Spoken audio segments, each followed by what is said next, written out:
함께 말씀 보겠습니다. 요한계시록 2장 29절 말씀입니다. 요한계시록 2장 29절 말씀 함께 읽겠습니다. 귀 있는 자는 성령의 교회들에게 하시는 말씀을 들을지어다. 아멘. 예수님께서 교회들에게 말씀하시면서 들어라 라는 말씀이죠. 강하게 귀 있는 자는 성령의 교회들에게 하시는 말씀을 내가 지금까지 한 말을 들어라라고. 그리고 정말 들었다면 그 말씀이 너를 정죄하는 거라면 고쳐라라고, 돌이키라. 반대로 그것이 격려가 되어지고 지금 하고 있는 게 틀리지 않았으니까 이걸 붙잡고 참고 기다리고 지켜가는 싸움을 해야 되겠구나라고 격려가 되면, 도전이 되면 그 자리를 지켜가는 싸움을 끝까지 해가라라는 그런 의미가 담겨있는, 이렇게 들으라라고. 두아디라 교회도 예수께서 말씀하시고 난 다음에 들으라라고 우리가 읽었던 본문의 말씀을 하시는데요. 두아디라 교회 오늘 같이 또 생각해 보도록 하겠습니다. 훌륭한 신앙의 기준을, 아주 건강한 신앙의 기준을 가지고 있었습니다.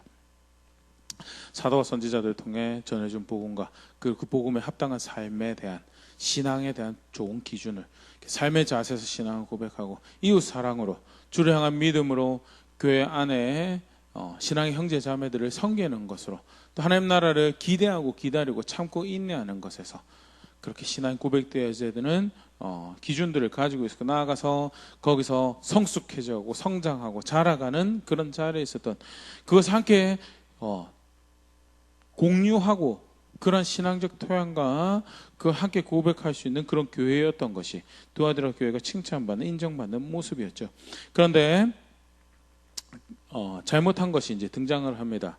이제 자칭 선지자라고 하는 이세벨을 용납하여서 그 가르침에 이제 동의하여서 우상 숭배도 하고 행음하는 그런 일을 한 것에 대해서 자칭 선지자라는 표현에서도 우리가 생각해 봤지만요, 거짓 선지자를 의미하는 다른 표현이죠. 하나님 앞에서는 선지자가 아닌데, 그런데 자기는 하나님 말씀을 전한다라고 하는, 스스로 선지자라고 하는 게 자칭 선지자고요.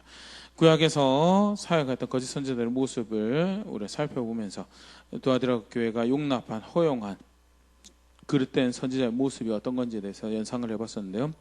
거짓 선지자의 대표적인 모습은 하나님 말씀을 전하지 않죠. 하나님 말씀을 전하지 않고 나아가서 하나님 말씀을 전하지 않게 되면 필연적으로 발생하는 일이죠. 하나님께로 백성들을 돌이키려고 말을 하지 않죠. 그럼에도 불구하고 열심히 자기는 하나님 말씀을 전하고 있다라고, 그 예레미야에도 거짓 선지 그런 표현을 사용했다라고 하는데, 여호와의 엄중한 말씀, 여호와의 엄중한 말씀이다라고, 하나님께서 내게 이런 말씀을 주셨다라고, 그렇게 하나님 말씀하신 것처럼 브랜드는, 표딱지는 갖다 붙이는데 하나님으로부터 온 말씀이 아니고요. 나아가서 하나님께로부터 왔으면 그 다음에 발생해야 될 그 목적이 존재하죠. 하나님께로 백성을 돌이키는. 에스겔에서 보면 그런 표현이 등장하는데요. 성벽, 무너진 성벽에 대해서 내버려뒀다고. 하나님 백성이 하나님 백성으로 살아가는 가운데 동의해야 될 기준, 하나님 말씀들이 있고, 그것을 동의해서 그것을 보호로 알고 그 안에서 하나님 백성의 삶을 영위하는 것인데, 그 하나님 말씀을 동의하지 않는 거예요. 다른 성공의 기준을, 다른 삶의 방식의 기준들을, 세계관들을 백성이 가지고, 그게 뭐예요? 성벽이 무너진 거예요. 그럼 선지자가 와서 하나님 말씀을 전하면서 무너진 성벽을 다시 재건하고 그것을 견고하게, 그걸로 인해서 하나님 백성들이 지키지 못하고 공격받고 떠내려가는 일이 없도록 그것을 막고 보호하는 일들을 해야 되는 것이 선지자가 해야 되는 것인데, 하나님 기준이 무엇인지 돌이키도록 하지 않고 하나님 말씀이 무엇인지 전하지 않아서 결국은 백성으로 하여금 더 어려워지도록 만든 것에 대해서 이제 그런 표현이 등장을 하는데요. 거짓 선지자가 하는 일이죠. 하나님께로 돌이키지 않는. 그럼 무엇을 위해서 하나님 말씀이라고 전하고 그렇게 사역을 하느냐? 사람의 기쁨을 위해서, 사람의 칭찬을 위해서 한다라고. 그게 예수님 표현이고요. 자신의 기쁨이 있고요, 다른 사람들에게 기쁨이 되는 그런 이야기를. 그래서 예레미야 시대만 하더라도 이미 느부갓네살 군의 그 바벨론 군대가 1차 침공 때 그 예루살렘 그 성전까지 들어와 성전 기물을 빼갔다라고 그렇게 기록이 돼요. 사실 엄청나게 사실 망한 거죠. 그때만 해도 경각심을 가지고 왜 이런 일이 벌어졌는가 해서 하나님이 무엇을 알도록 하시는가, 우리가 무엇을 잘못하고 있는가, 무엇이 이런 일을 야기하도록 했는가에 대해서 고민하고 해야 되는데 그냥 손쉬운 반창고 회칠하는 거죠. 괜찮다. 우리 성전이 여전히지. 성전, 여호와의 성전에 여호와의 성전에 여호와의 성전에 다윗에게 주신 약속이 있었고 지금 우리 왕이 다윗의 후손이고 다윗의 나라에서 우리가 살아가기 때문에 하나님이 여기에 하나님이 다스림이 있도록 샬롬 평화로다 사람들의 만족이 되고 기쁨이 되고 2차 침공 지나고 마지막 멸망할 때까지도 결국 그 거짓 안에 허우적거리다가 사람들은 기뻐했겠죠. 아멘하고 맞습니다. 여호와가 여전히 우리의 편입니다. 저 강대한 나라도 강대한 제국도 어떻게 우리를 할 수 없을 것입니다. 돌이켜야 되는 상황이었는데 돌이켜야 되는데 그게 거짓 선지자들이 하는 일이죠. 그래서 도아디라가 그런 영향력을 그런 거짓 계속 사실 똑같은 거 계속 등장을 하는데요. 기준이 되어야 될 유일한 지표가 되는 하나님의 말씀을 하나님의 말씀으로 여기지 못하도록 하는 그런 그것이 기준이 되지 않도록 하는 그 영향력을 교회 가운데 허락을 한 거죠. 이세벨이라는 이름에서 사실 그런 걸 한 번 더 확인할 수 있습니다. 이스라엘 역사에서 가장 악하다라고 하는 사람을 꼽으라고 할 때 절대 빠지지 않은 그런 존재죠. 두로의 공주로 이스라엘 북이스라엘의 바알을 섬기는 신앙을 가지고 왔다는 것도 굉장히 큰 문제이긴 한데요. 나봇의 포도원의 일화에서 우리가 볼 수 있는 이세벨의 그 악함의 뿔에는 무엇이 있었는가? 이 일은 여호와께서 금하시는 것이기 때문에 내가 왕에게 이것을 팔 수 없습니다라고 하는 나봇 앞에서 고민하고 있는 아합에게 당신이 원하는 대로 당신이 왕이니까 당신이 원하는 당신 마음대로 할 수 있는 사람이고 당신이 원하는 대로 내가 할 수 있도록 해줄게라고 한 게 모함하는 그런 관계 모략으로 나봇을 억울하게 죽도록 나봇의 가족들 억울하게 죽도록 만들어서 그것을 차지하고자 하는 그 계략을 주고요. 아합이 거기다가 자기 도장을 찍죠. 찍도록 하죠. 아합이 자기 욕심대로 자기 마음의 육체를 원하는 것을 따라 살도록 하는 그 한 중심에 누가 있었냐? 이세벨이 있었고요. 도아디라 교회가 용납한 이세벨이 그런 가르침을 그런 영향력을 행사했을 것이라고 학자들이 추정을 하죠. 그래서 분명히 동의해야 될 기준이 분명히 있어. 앞에서 삶의 자세에서 이웃 사랑하는 것에서 주를 향한 믿음에서 형제를 섬기는 것에서 분명히 기준이 하나님 말씀의 기준이 분명히 존재를 하는데 그것이 아니라 마음과 육신을 원하는 것을 따라 살라고 하고 그 결과로 등장했던 게 뭐냐? 우상숭배가 행음이었다는 게. 두아디라 교회에 어떤 상황에서 지금 복음을 받고 어떻게 지금 믿음을 고백하며 교회로서 존재하고 있는데 처음부터 와가지고 다짜고짜 이세벨이 와가지고 우리 행음합시다 우리 우상숭배합시다라고 할 때 그렇게 넘어가겠느냐? 그게 아니죠. 궁극적으로 어떻게 너무 미혹해요? 육신을 원하는 거 마음이 원하는 거 해도 된다. 결과적으로는 똑같은 것 같은데 굉장히 이 교묘한 간사한 사단의 전략이죠. 육신에 원하는 것을 마음에 원하는 것을 옆에 세상 사람들이 살아가는 것처럼 그렇게 해도 하나님 따라갈 수 있다라고요. 대표적으로 사실 하나님 따라가는 삶을 살지 못하는 모습이죠. 에베소서 2장에서도 우리가 확인할 수 있는 죽은 상태의 모습, 육체와 마음에 원하는 것을 하는 거였고 로마서 12장에서도 바울이 이야기할 때 세상에 이것이 너희가 들 영적인 예배니라 하면서 이 세상의 교훈을 따라가지 않고 세상의 풍조에 따라가지 않고 그 답습하지 않고 마음이 새롭게 되어서 무엇이 하나님의 온전하시고 선하시고 기뻐하신 뜻이 분별하면서 그것을 선택해 살아가는 그게 신앙이다라고 그것이 하나님 백성 드릴 예배의 모습이다라고 이야기하고 있는데요. 그런데 마음에 원하는 것, 육체가 원하는 것 도아디라 교회 우리가 말씀 안에서 또 역사를 배워가지고 좀 생각을 해보면요. 기독 예수를 주로 아는 신앙을 가진다 자체가 이교도죠. 사교로 정식 종교로 인정받지 못한 시대에 그럼에도 불구하고 복음을 받고 예수님이 구원입니다라고 고백했던 교회예요. 그런데 그렇게 살아가려고 하니 그리고 그 예수님의 기준에 따라 살아가려고 하니 다른 신을 섬길 수 없고 우상의 제물을 먹을 수도 없고 그러니 길드에서 활동을 할 수가 없는 그 수호신을 섬기는 추기를 제사에 참여하지 못하고 사회생활도 할 수 없고 그러니까 가난해지고 궁핍해지고 어려워지고 사회적으로 생활하는 것도 압박 가운데 살아가야 되니까 자기가 고생하는 것은 또 둘째치고 근데 자기 자녀도 아무리 예수님 구원이라고 하지만 이렇게 계속 살아가야 되나 참 너무 어렵다. 그런데 그런 말 한마디씩 던져주는 거야. 그렇게 해도 괜찮다고. 하나님 여전히 사랑하시고 그렇게 해도 괜찮다. 하나님 여전히 사랑하시죠. 그러니까 그렇게 살기 원하시지 않죠. 근데 그거를 왜곡을 해요. 그건 망고 제 창작물이고 결과적으로 그런 미혹에 그런 속임에 육신에 원하는 것이냐 마음에 원하는 것이냐 그럼 기준을 우리가 바꾸자라고 기준을 우리가 왜곡하자라고 하는 게 결국 사칭 선지자가 이세벨이 하는 일이고요. 두아디라 교회 그런 악한 영향력으로 기준에 동의하지 못한 삶을 살아가도록 만들고요. 또 이 자칭 선지자 이세벨의 악한 영향력에 또 한 가지로 우리가 볼 수 있는 대목이 회개할 기회를 주었는데 회개하지 않았다. 이거 역시 하나님의 말씀을 삶의 기준으로 받아들이지 않는 사람이었다는 걸 볼 수 있죠. 또 그런 가르침을 주었던 것을 우리가 볼 수 있죠. 회개라는 것은 돌이킨다는 것은 잘못에 대해서 인정을 해야지 그때서 발생할 수 있는 거죠. 그래서 사실은 우리가 그 가르치는 입장에서는 자녀들을 가르치는 입장에서는 실수라는 말도 그렇게 좋은 표현으로 해요. 실수라고 했으면 나는 원래 잘하는데 그냥 그때 잘못한 거야라고 되면 정말 실수였으면 상관이 없는데 기준을 받아들이지 않았는데 그래서 아예 거기에 동의하는 그런 삶의 방식을 살아갈 것을 생각지는 않고 있는데 그걸 실수라고 포장을 하면 어떻게 고칠 수가 있어요? 없어요? 못 고쳐요. 절대 못 고쳐요. 그래서 기준이 있고 그거에서 내가 잘못했습니다라가 돼야지 사실은 그 다음에 발생할 수 있는 게 회개인데 회개하지 않는다는 것은요 기준을 하나님의 말씀을 삶의 기준으로 받아들이지 않았기 때문에 그렇다라는 것에 대해서 사실 회개하지 않을 여러 가지 핑계들이 되죠. 그래서 상황도 핑계되고 환경도 핑계되고 내 경험하던 살았던 방식들도 핑계되고요. 결국 그렇게 되면 저는 원래 그렇게 살아왔기 때문에 그거 저한테 그렇게 큰 문제가 되지 않습니다. 그러면 동의할 수 없어요. 그러면 회개 못하는 거예요.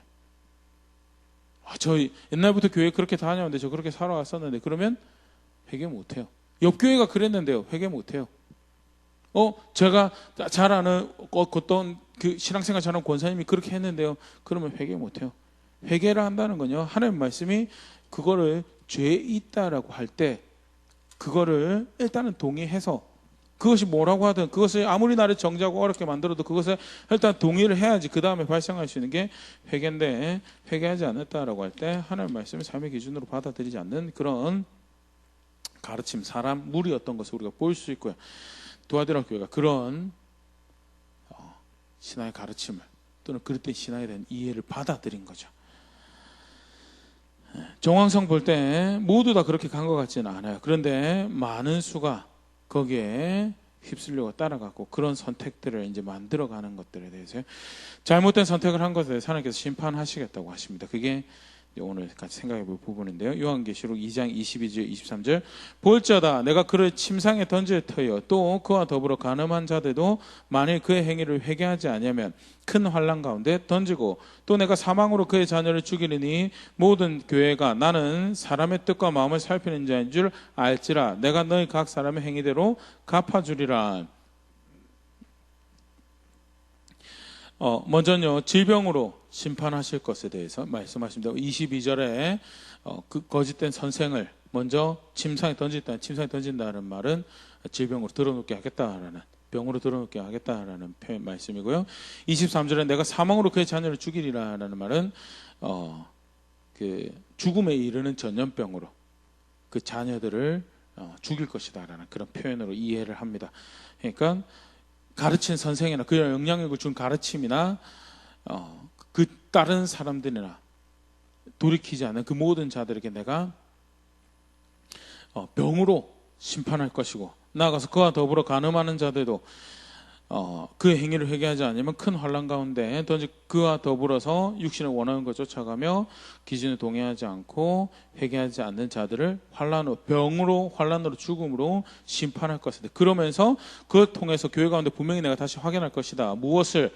하나님은 심판하시는 분이신 거에 대해서 은밀하게 행하는 것 같고 아무도 모를 것처럼 그렇게 마음에 생각에 스스로 먹는 그런 것들도 나는 다 감찰하고 있는 하나님이 하나님이 알고 계셨구나라는 것을 교회로 확인하는 그런 일들을 내가 할 것이고 나아가서 그들의 죄된 행위에 대해서 내가 책임을 반드시 물을 것이다 라고 하는 것이 하나님께서 예수님께서 도와드려 교회 하시는 말씀이죠.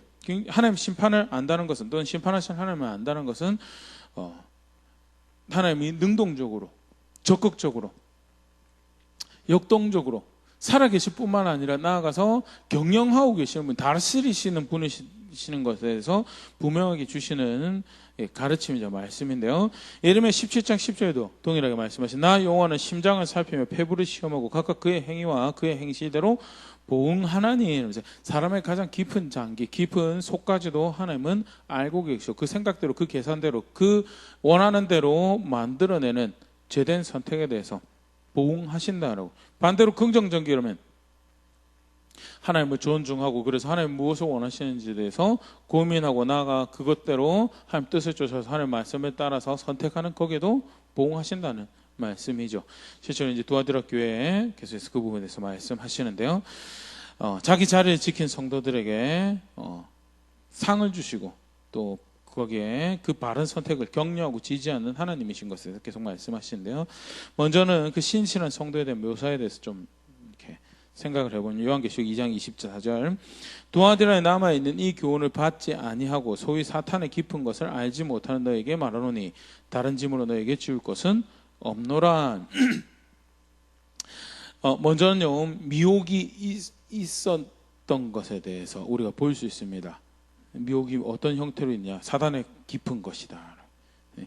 이 말은 사단의 깊은 것이라기보다는요, 그러니까 사단이라는 특정 대상의 어떤 깊은 지식에 대해서 이야기하는 것이 아니라 불순종하는 아들들 가운데 사역하는, 역사하는 영이라고 그랬잖아요, 사단을.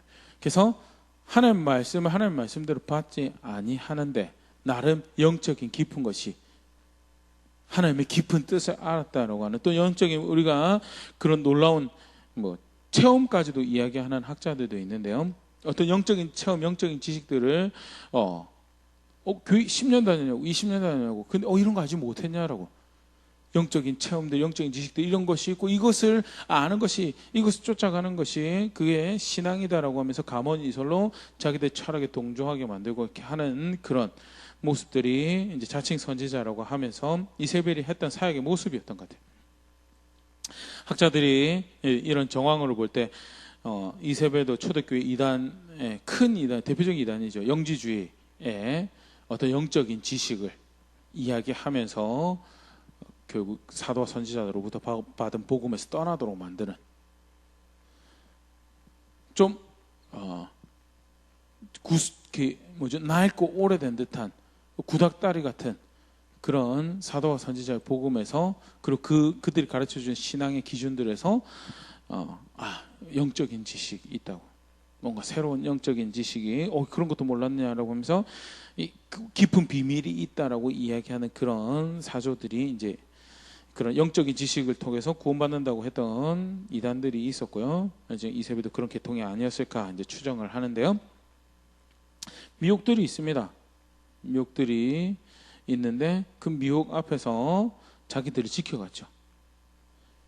사단의 깊은 것을 알지, 거기 동조해서 가는 것이, 이 교훈을 받지 아니하고 그 가르침에, 그 영향력에 동조하지 않고 본래 받았던 신앙의 기준에서 자기 지켜야 할 자리를 지켜가는 게, 그게 신실한 성도의 모습이죠. 그것은 그들이 분명한 기준을 가지고 있었던 것을 또한 간접적으로 시사하는 거죠. 무엇이 신실한 성도인가? 미혹에서 자신을 지켜가고요. 미혹에서 자신을 지켜가는 것이 그냥 내가 싫어서 안 했습니다, 그게 아니고요. 분명한 기준을 가지고 그것은 틀린 겁니다라고 거기 동조하지 않았던 거에 대해서.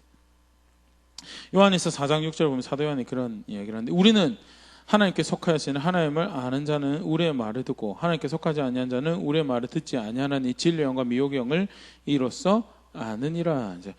하나님께 속한 자는 분명한 기준을 가지고 사도와 선지자의 가르침에 서 있는, 그것 지켜가는 자들이, 그게 하나님의 영의 성령에 따라서 움직이는 자들이고, 그래서 조나단 에드워드 같은 경우에는 그래서 하나님 말씀을 사랑하게 하는 것이 성령의 대표적인 사역 그 증거인 것에 대해서 이 본문을 가지고 이야기를 하는데요.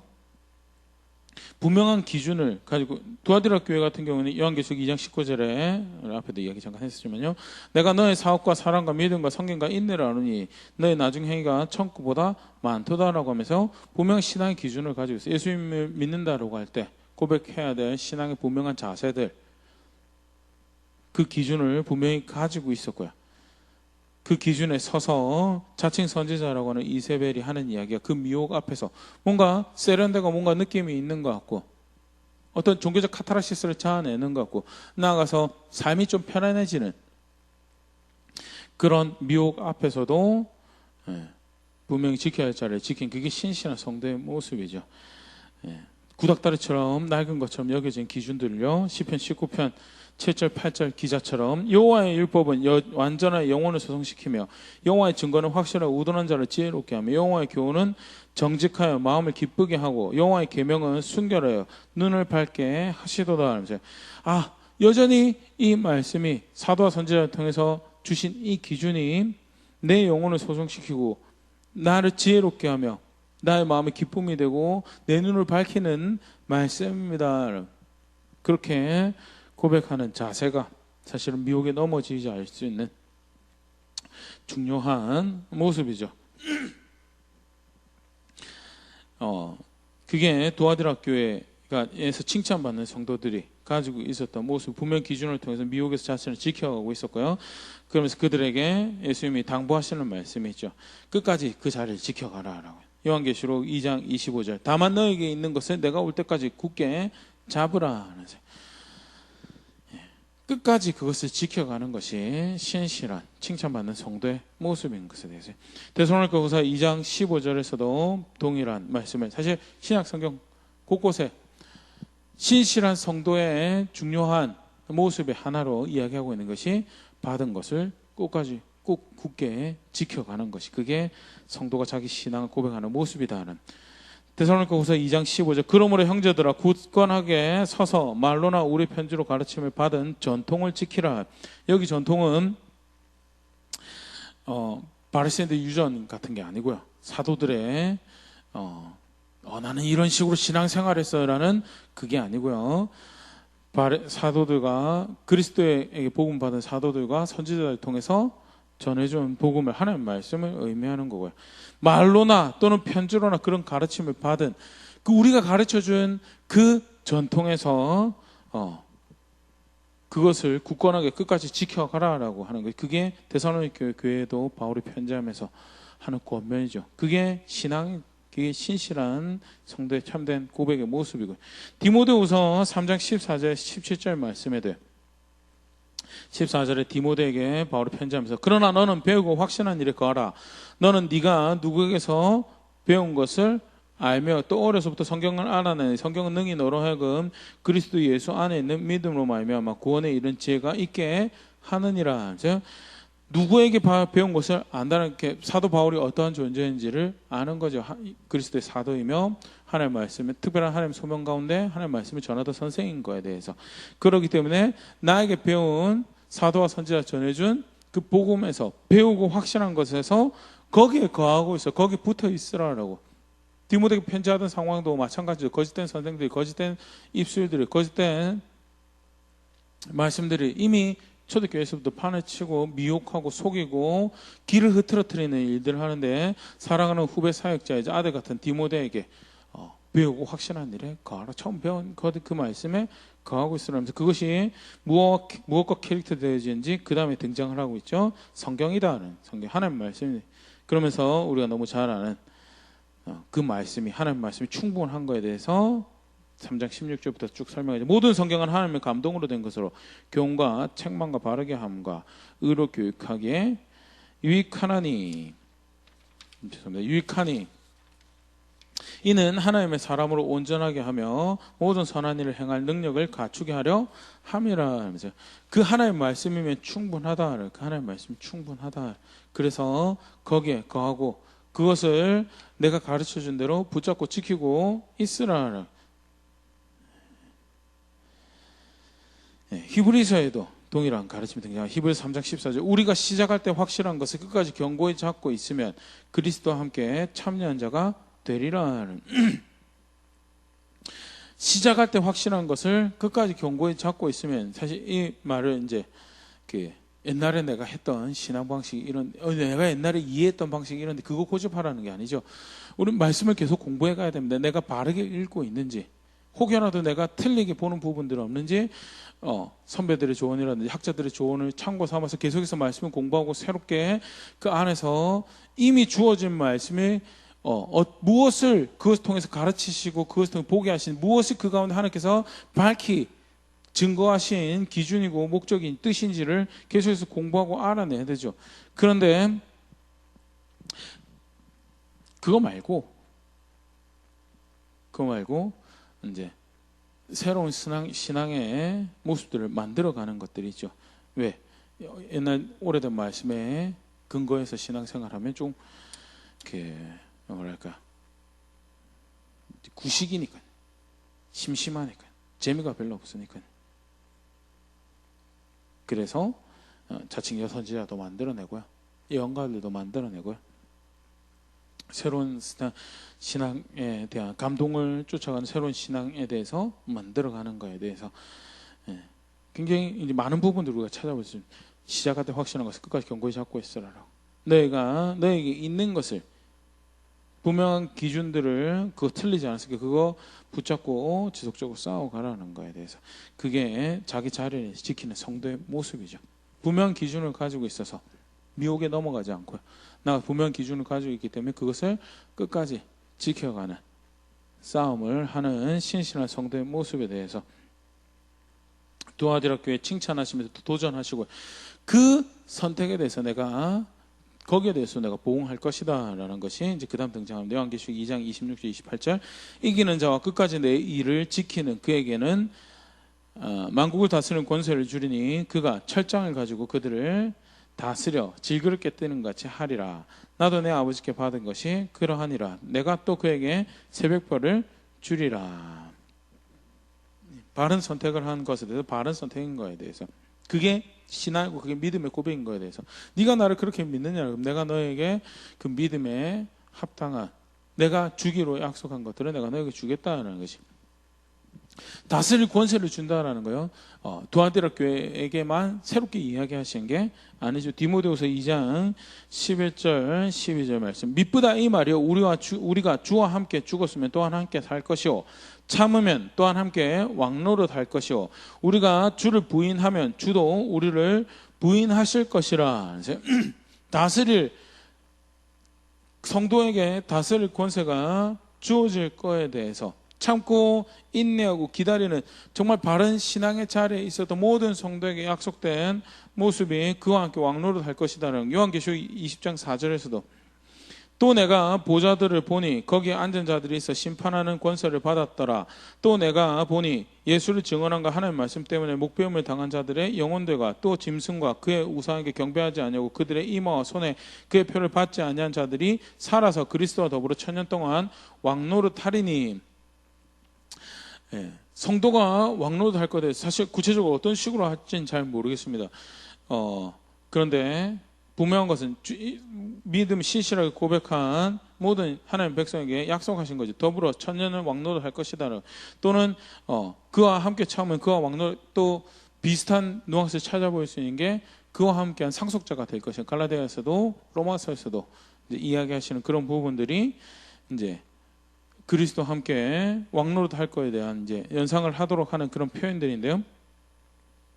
두아디라 교회에 바른 신앙을 지켜가고 그리스도를 향한 바른 믿음의 자리에 있는 너에게 내가 주기로 약속한 것들은 너에게 줄 것이다 라고. 너의 선택이 틀리지 않았던 거에 대해서, 너의 선택이, 너의 수고하고 흘렸던 땀이, 너의 흘렸던 눈물이 틀리지 않았던 것에 대해서 내가 살아있는 하나님이고 너의 선택이 옳았음을 내가 확인할 것이다 라는 것이 계속 주어지는 말씀이에요. 그러면서 더불어서 28절에 그에게 새벽별을 주리라 하는데, 이 새벽별은 뭐 여러 가지 이제 해석을 이야기를 하는데요. 가장 요한계시록 안에서 대표적으로 새벽별이 뭐냐라고 할 때 요한계시록 22장 16절, 나 예수는 교회들을 위하여 내 사자를 보내어 이것들을 너에게 증언하게 하였노라. 나는 다윗의 뿌리요 자손이니 곧 광명한 새벽별이라 하시더라. 예수님이 새벽별이죠. 그러니까 예수님을 준다라는 말은요, 요한에서 5장 12절 말씀처럼 아들이 있는 자에게는 생명이 있고 아들이 없는 자에게는 생명이 없느니라. 이제 그리스도 안에 내 영원한 생명과 영원한 하나님 나라를 그에게 줄 것, 또는 그리스도 함께 영광을 받는 그런 자리에 있을 것이다라는 그런 의미들로 볼 수 있고요. 예. 모든 성도에게 다시 주시기로 한 약속이죠. 예수를 믿는다라고 할 때 도아디라 교회 특별한 게 아니에요. 그러니까 그런 차원에서 다시 도아디라 교회 문제점을 보면요, 교회라고 있으면서 그런 식으로 신앙생활은 그거 예수 믿는 거 아니다라는 거예요. 예수 믿는다면 하나님 말씀에 동의하고, 그래서 회개해야 될 거 회개하는 게 그게 예수 믿는 거고, 나아가서 육체와 마음이 원하는 것을 쫓아 살면서 우상숭배하고 도둑질하고 자기 마음대로 저는 그렇게 큰 악은 행하지 않았는데 그럼에도 마음대로 행하는 건 그거는 바른 신앙이 아닌 거에 대해서 분명히 볼 수 있고, 거기서 떠나서 지켜야 될 거 지키고 자기 자리를 지켜가며 좀 옛날 스타일인 것 같고 구식인 것 같고 좀 심심한 것 같아도 이 기준이, 이게 여전히 내 영혼을 소성시키며 이 기준이 여전히 나를 지혜롭게 하며 내 마음에 기쁨이 되고 나의 눈을 밝히는 말씀입니다 라고 할 때, 그렇게 거기에 동의하고 살아가는, 그것을 존중하고 그렇게 걸음걸음 옮겨가는 그것이 신앙인 거예요. 그게 예수 믿는 거에 대해서 간접적으로 보일 수 있으면서요, 다시 한 번 더 보응하시는 하나님이신 것에 대해서, 옳은 선택에 대해서 그것을 옳다, 복되다라고 선언하시는 하나님이신 것에 대해서 말씀을 하시는데요. 이것저것 사실 이제 같이 이게 말씀을 생각해 봤는데 오늘 이렇게 말씀을 좀 마무리 할 수 있으면 좋을 것 같습니다. 하나님 심판하신다는 거, 보응하신다는 거 우리 계속 많이 봐왔었죠. 모르는 사실 아닙니다. 그런데 보응하신다라는 사실이 또 한 가지 간접적으로 이야기를 하고 있는 게 뭐냐면요, 보응하시는 하나님인 것을 인정하는 것은 결국 뭐예요? 하나님께서 살아계심을 인정하는, 존중하는 자세죠. 히브리서 11장 6절에 믿음이 없이는 하나님을 기쁘시게 하지 못하나니 하나님께 나아가는 자는 반드시 그가 계신 것과 또한 그가 자기를 찾는 자들에게 상 주시는 이심을 믿어야 할지니라. 하나님이 계신 것을 믿는데 그 계신 것을 믿는다라는 것이 무엇을 의미하는가? 자기를 찾는 자에게 상 주시는 이심을 믿어야, 그게 하나님을 믿는 거고 그 믿음으로 하나님께 나아가는 것이 그게 바른 신앙의 모습인 거에 대해서 도아디라 교회가 신앙을 고백하고 있습니다. 그 어려운 상황에서 신앙을 고백하고 있습니다. 그런데 보응하시는 하나님 앞에서 그릇된 선택을 하고 있습니다. 신앙을 고백하고 있는데 어떻게 그릇된 선택을 할 수 있는가? 히브리서 기자는 그것은 믿음이 없는 거다라고 이야기해요.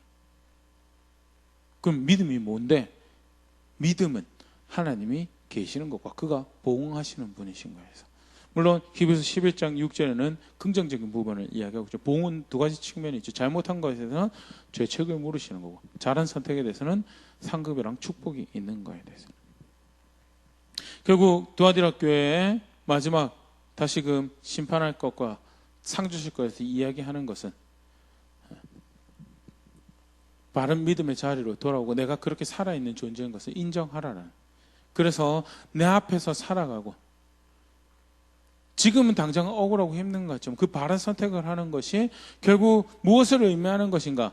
그 뜻을 존중하고 그 말씀에 순종하며 살아가는 것이, 그것이 무엇을 의미하는, 그게 재미없게 보이고 심심하게 보이고 구태의연한 것 같은 올드 패션인 것 같이 보여도 그렇게 하는 것이 무엇을 의미하는, 그게 나의 하나님은 말씀에 기록한 대로 다스리시고 경영하시는, 그리고 그렇게 나에게 하나님 나라를 약속하신 그 하나님은 살아계신 분이시며 존재하시는 분이시며 나는 그 하나님은 나의 생명으로 나의 구원으로 압니다라는 것을 고백하는 거다라는 거예요. 반대로 그 복음을 믿지 않으니까 어떻게 살아가요? 내가 하고 싶은 대로 살아가죠. 그게 보응하시는 것을 믿지 않는 거죠. 반드시 찾으시는 이에게 상 주시는 이심 믿지 않는 것이. 그러니까 교회는 다녀요. 어떤 종교적인 모양들은 있어요. 그럼에도 불구하고 정작 기준이 아니에요. 하나님 말씀이. 그래서 그 앞에서 두려워하지도 않고 그 앞에서 찔려하지도 않고 그 앞에서 괴로워하지도 않고 그 앞에서 조정하거나 결단하거나 회개하는 그런 구체적인 모습들이 등장을 하지 않아요. 그게 뭐냐? 그게 보응하신 하나님을 하나님 믿지 않는 거죠. 믿음이 없다라는 걸로. 말씀 사실 다시 돌아보면요, 굉장히 사실 무서운 이야기죠. 내가 예수님 믿고 있는지, 내가 하나님을 믿고 있는지, 아니면 그릇된 자리에서 결국 나의 말이, 나의 행동이, 내가 주를 섬긴다고 하고 있는 그 모습들이 내가 믿음이 없음을 고백하고 있지는 않은가, 적나라하게 다시 돌아볼 수 있는 그런 말씀을 생각되어지는데요. 한 말씀 앞에 다시 정직하게 돌아볼 수 있으면 좋을 것 같습니다. 하나님 보호하시는 분이십니다. 생각과 마음을 감찰하고 인간의 가장 깊은 것, 사람의 가장 깊은 것을, 그 삶의 가장 깊은 것도 꿰뚫어 보고 계시고, 그것으로 인해 선택하는 모든 것들에 대해서 보호하시는 그런 하나님이신데요. 실제로 정말 그 보호하시는 하나님을 안다라는 것은, 믿는다라는 것은, 그가 그래서 반드시 존재하시는 분이시며, 그리고 바른 선택에도 박수 쳐주시는 분이시고, 그런 선택에 정죄하시는 분이시라는 것을 인정하는, 그래서 그 뜻을 존중하고 그 말씀에 따라서 살아가는 것이, 그게 믿음이 있는 건데, 나는 어떻게 예수를 믿고 하나님을 믿고 있는 것을 고백하고 있는지 말씀에 돌아볼 수 있으면 좋을 것 같고요. 인간의 이기적인 욕심은요, 미혹이 없으면, 또 어려운 환경이 없으면, 어려운 사람이 없으면, 어려운 관계가 없으면 늘 바른 신앙을 고백할 수 있을 것처럼 그렇게 이야기를 합니다. 그런데 신실한 성도는요, 미혹 앞에서, 어려움 앞에서 자기 자리를 지켜가는 것이, 그럼에도 불구하고 자기 자리를 지켜가는 것이, 그것을 끝까지 지켜가는 것이, 그게 믿는 것이고, 그게 신실한 모습이다라는 것도 말씀을 다시 한번 생각해 볼 수 있으면 좋을 것 같고요. 배워야 할, 또 답습해 가야 될 소중한 본이죠. 그 본을 함께 따라가며 빚어져가는 가운데 바른 신앙을, 바른 믿음을 고백해가는 우리가 될 수 있으면 좋을 것 같습니다.